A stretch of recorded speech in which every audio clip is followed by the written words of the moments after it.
నువ్వే కావాలి.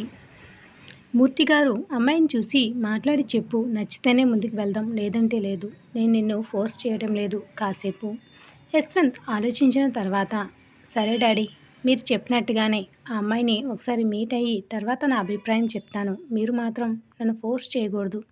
నాకు కాస్త టైం ఇవ్వండి అని చెప్తే సరేరా నీ ఇష్టం అని చెప్పి కరుణాకర్ గారు వెళ్ళిపోతారు. కరుణాకర్ వెళ్ళిన కాసేపటికి అనిత వచ్చి యశ్వంత్కి చెప్తుంది. ఏంటి మీ ఇద్దరు ఎంత కంగారుగా నాకు పెళ్లి చేయాలని చూస్తున్నారు? విక్రమ్ కూడా పెళ్ళి అయిపోయింది, మాధవ్కి అయిపోయింది. నువ్వు ఇంకా ఒంటికాయ సొంటుకుమ్మలాగా ఇలా ఎన్నాళ్ళు ఉంటావురా? హ్యాపీగా నువ్వు ఒక ఇంటి వాడివి అయిపోతే వచ్చే కోడలతో వండి పెట్టుకుని తినాలని మాకు ఉంటుంది కదా అని అనిత అనగా, మీకు వండి పెట్టాలి అంటే వంట మనిషిని పెట్టుకో, అంతేగాని నువ్వు నన్ను బలి చేయకు అని యశ్వంత్ అంటే తల మీద ఒక మొట్టికాయ వేసి ఇంత ఈ తింగర మాటలే వద్దు అనేది. ఇలాంటి మాటలు అమ్మాయితో మాట్లాడుకు, ఆ అమ్మాయిని జడిపించేయకు అని చెప్పింది. చూడు, మాట్లాడేటప్పుడు పద్ధతిగా అమ్మాయి ఇష్టాలు నీ ఇష్టాలు చెప్పి నీకు నచ్చితేనే సరేనా? సరేమా, నువ్వు చెప్పినట్టుగానే నడుచుకుని నా అభిప్రాయం చెప్తాను. అప్పటి వరకు మీరు నన్ను సతాయించకుండా ఉంటే చాలు చెప్పాడు. ఇంకా ఏదైనా మాట్లాడాలా అని అంటే ఏమీ లేదురా. అనిత వెళ్ళిన తర్వాత ఏంటో వీళ్ళకి పెళ్లి మీద అంత తొందర అని అనుకుంటూ విక్రమ్ ఇచ్చిన వర్క్ కంప్లీట్ చేసుకుని తర్వాత అగర్వాల్ను ఎయిర్పోర్ట్కి వెళ్ళి పిక్ చేసుకుని ఆల్రెడీ బుక్ చేసిన హోటల్లో పెట్టి పార్టీ టైమింగ్స్ అది చెప్తాడు. నేను సరే మిస్టర్, మీరు నా కోసం రావాల్సిన అవసరం లేదు, నేను పార్టీకి వచ్చేస్తా అని చెప్పడంతో అమ్మయ్య నాకు శ్రమ తగ్గించారు అని అనుకుని అక్కడ నుండి యశ్వంత్ వెళ్ళిపోతే ఇక తన పని మొదలు పెడుతుంది అగర్వాల్. ఫస్ట్ 3 ప్రాజెక్ట్స్ సక్సెస్ అవ్వడంతో అందరికీ పార్టీ ఏర్పాటు చేస్తాడు విక్రమ్. దానికి అజయ్, మాధవ్ వాళ్ళని కూడా ఇన్వైట్ చేయడంతో లవ్లీ రాత్రి సీతతో మాట్లాడేస్తూ పార్టీకి వేసుకోవాల్సిన డ్రెస్సెస్ సెలెక్ట్ చేసుకుని పెట్టుకుంటారు. సీత విక్రమ్ చెప్పిన టైంకి రెడీ అయి ఉండడంతో తాను కూడా రెడీ అయ్యి వచ్చి సీతను కింద నుండి మీద వరకు స్కాన్ చేస్తూ ఉంటాడు. ఏంటి అలా చూస్తున్నావు అని సీత అడిగితే మాట్లాడకుండా ముందుకు వచ్చి బన్ పెట్టిన హెయిర్ని లీవ్ చేసి కాస్త మేకప్ అడ్జస్ట్ చేసి లిప్స్టిక్ పూర్తిగా తుడిచివేసి జస్ట్ లిప్ గ్లాస్ మాత్రమే అప్లై చేసి ఇప్పుడు పర్ఫెక్ట్ అని చెప్పడంతో ఒకసారి తను చూసుకొని గుర్రుగా విక్రమ్ వైపు చూస్తే ఈ మాత్రం చాలు, ఎవరు చేశారో నీకు ఇంతలా అని అడగడంతో నేను బాగోలేనా అలా అని అంటుంది.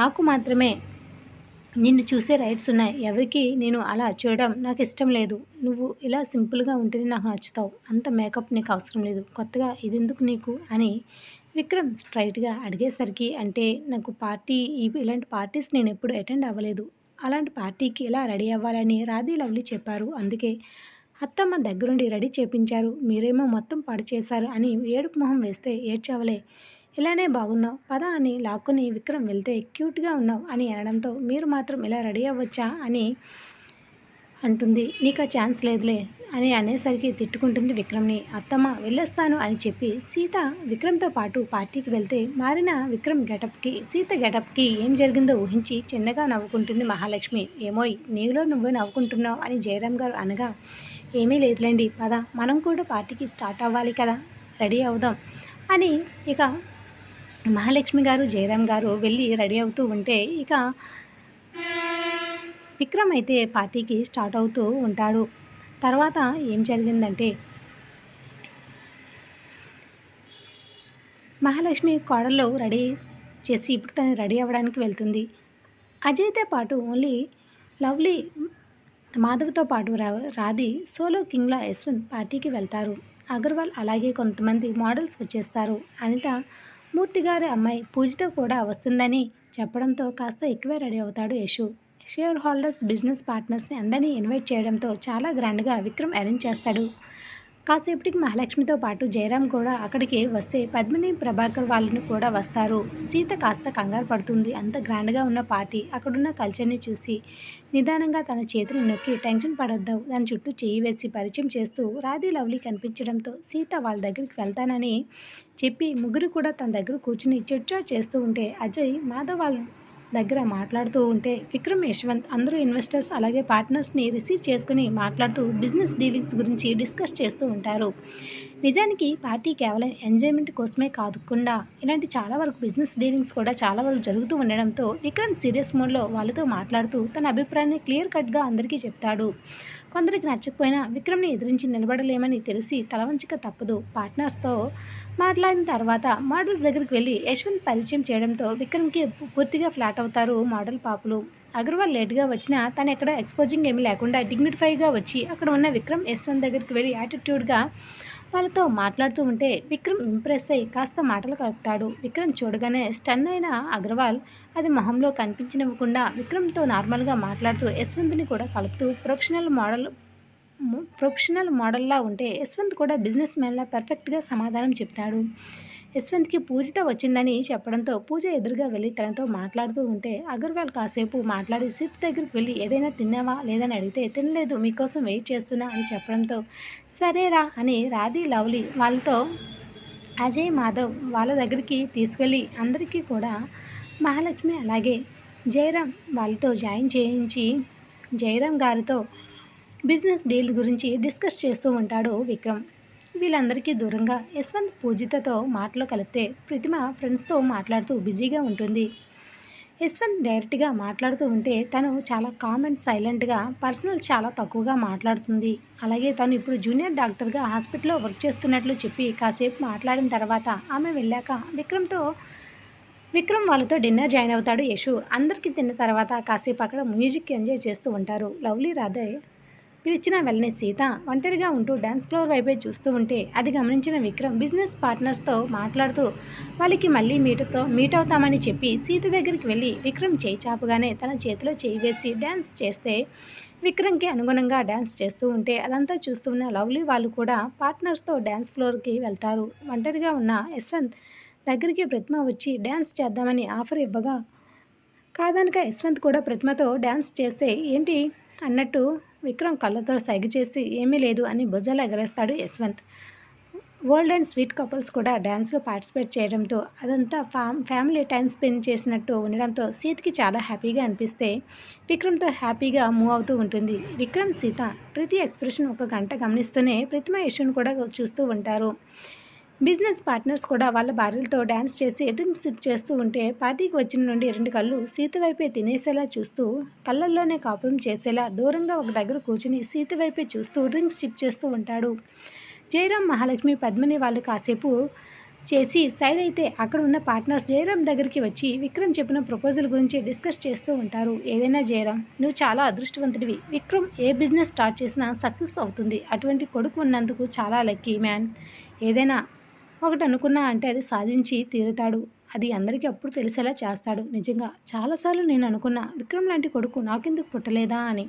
అయినా ఏం పర్వాలేదు, నాకున్న ఇద్దరు కూతుర్లు కూడా నా వ్యాపారాన్ని నీ కొడుకంతా కాకపోయినా బాగానే నడిపిస్తున్నారు. పెద్దమ్మాయికి విక్రమ్ని ఇచ్చి చేద్దామని అనుకున్నా, కానీ విక్రమ్ సడన్ మ్యారేజ్ చేసుకుని షాక్ ఇస్తాడని నేను అస్సలు ఊహించలేదు అని అంటే అక్కడ మహాలక్ష్మి ఉండడంతో జయరాం గారు ఇక పిల్లల ఇష్టాన్ని కాదని మనం సాధించేది ఏమీ లేదు, వాళ్ళు దూరం చేసుకోలేం కదా అని షేర్ హోల్డర్స్తో మాట్లాడుతూ ఉంటారు. ఇక పద్మిని మహాలక్ష్మి ఇక వదిన చాలా లేట్ అయింది, ఇక మనం బయలుదేరి వెళ్దాము అని పిల్లలు మొత్తం చూసుకొని వస్తారులే అని అంటే ఇక ప్రభాకర్ గారితో పాటు జయరాం నలుగురు కూడా ఇంటికి బయలుదేరి వెళ్తారు పిల్లలకి చెప్పి. సీత వాష్రూమ్ అవసరం అవడంతో అదే విషయం విక్రమ్కి చెప్తే దట్ సైడ్ అని ఫింగర్ పెట్టి చూపిస్తాడు. సరే నేను వెళ్ళి వస్తా అని అనడంతో సరేని లవ్లీ రాధిని కూడా సీతకు తోడుగా పంపిస్తారు. కాసేపు విక్నర్ పార్ట్నర్తో మాట్లాడుతూ ఎందుకో అనీజీగా అనిపిస్తూ ఉండడంతో సీత వైపే అడుగులు వేస్తాడు. అప్పటికే చాలాసేపటికి సీతను గమనిస్తూ ఉన్న వ్యక్తి సీత అటు వెళ్ళడం చూసి వాళ్ళ వైపే ఎవరు చూడకుండా ముందుగానే వాష్రూమ్కి వెళ్ళి నెక్కి ఉంటాడు. సీత బయటకు వస్తూ ఉండడంతో తన చేయి పట్టుకుని బేబీ యూ లుకింగ్ బ్యూటిఫుల్ అని మీదకు వస్తూ ఉంటే చేయి బలవంతంగా లాక్కొని చెంపదెబ్బతో బుద్ధి చెప్పి అతను వెనక్కి తోసి అక్కడి నుండి వెళ్తుంది సీత. అలా చేయగానే అతని అహం దెబ్బతిని ఎంత ధైర్యమే నీకు, ఎంత ధైర్యం ఉంటే అంత ఈజీగా నన్ను వదిలి వెళ్ళిపోదామని అనుకుంటున్నావా, అంత ఈజీగా నేను వదిలిపెట్టను అని సీతను వదలకుండా విసిగిస్తూ ఉంటే అప్పుడు అక్కడికి వచ్చిన రాధి లవ్లీ కూడా సీతను కోసం చుట్టూ చూస్తూ ఉంటారు. కానీ అప్పటికే సీత అక్కడ కనిపించకపోవడంతో ముందుకు వెళ్ళిపోతారు. రాధి వాళ్ళు రావడం చూసిన వ్యక్తి సీత నోరు మీద చేయి అద్దెం పెట్టి పక్కకు తీసుకువెళ్తే అది గమనించి లవ్లీ వాళ్ళు ముందుకు వెళ్ళిపోతారు. ఎందుకు వస్తున్నా ఉంటే ఏం జరిగిందని చాలా ఎదురు వస్తూ ఉన్న విక్రమ్ ఏం జరిగిందని చాలా సీరియస్గా అడుగుతాడు. సీత చెప్పడం లేదు కదా అని వణికిపోతూ ఉంటే సీత దగ్గర తీసుకున్న విక్రమ్ కారులో కూర్చోబెట్టి నేరుగా ఇంటికి వెళితే యశ్వంత్ అంతా క్లియర్ చేసి ఇంటికి రమ్మని మెసేజ్ చేసి మాధవ్ వాళ్ళని కూడా బయలుదేరమని చెప్తాడు.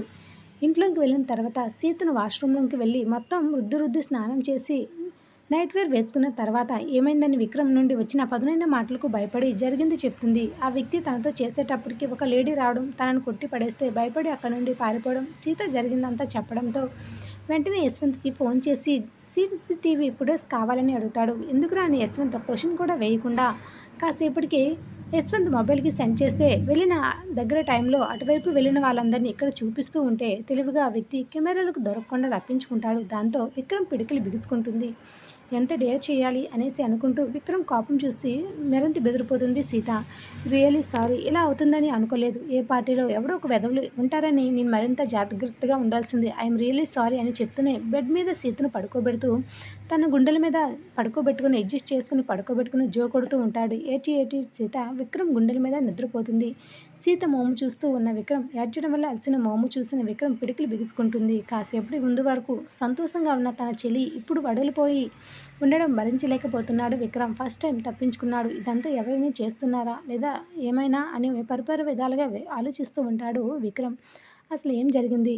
అసలు విక్రమ్ని సీతను ఏడిపిస్తున్న వ్యక్తి ఎవరు? విక్రమ్ కనుక్కుంటాడా లేదా? కామెంట్ చేయండి. ఆ వ్యక్తితో అగర్వాల్ వాదులాడుతూ ఉంటుంది. ఎంత ధైర్యం ఉంటే నువ్వు డైరెక్ట్గా విక్రమ్ వైఫ్తో తడబడతావు? ఏదైనా అనుమానం వస్తే ఇంకా మన ఇద్దరు పని క్లోజ్. ఏమనుకుంటున్నావు నువ్వు? విక్రమ్ స్మార్ట్గా ఉన్నాడని ఈజీగా తీసుకోకు. చాలా డేంజర్ తను. చేస్తున్న మన ప్రతి స్టెప్ కూడా చాలా కేర్ఫుల్గా వేయాలి. ఎక్కడ అనుమానం వచ్చినా క్వశ్చన్ చేయడానికి మనం ఉండమేమో, ఇది గుర్తుపెట్టుకో అని క్షణం లేట్ అయినా ఇప్పటివరకు నువ్వు నీ మీద ఆశలు వదులుకోవాల్సిందే. నేను ఇంకొక పార్ట్నర్ని వెతుక్కోక తప్పదు. ఈసారి నీ పిచ్చి వేషాలన్నీ కొద్ది రోజులు పక్కన పెట్టు. బుద్ధిగా ఉంటే మనకు ప్రాఫిట్ ఉంటుంది. లేదా నీ లైఫ్ మీద హోప్స్ వదులుకో.